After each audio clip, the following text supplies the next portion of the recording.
Thomson's atomic model.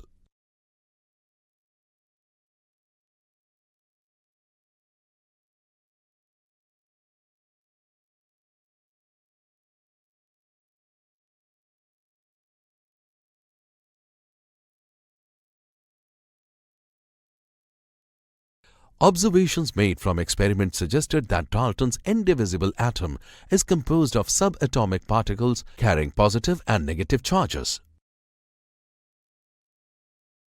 Different atomic models were proposed by scientists to explain the distribution of these charged particles in an atom.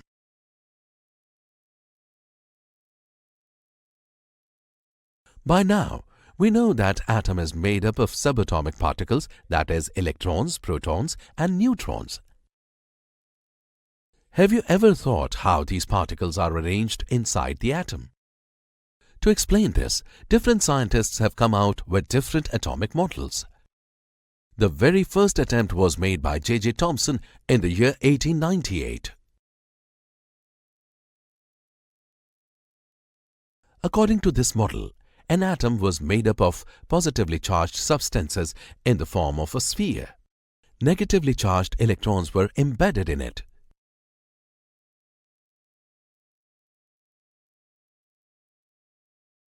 Just like plums or raisins in pudding or seeds in a watermelon.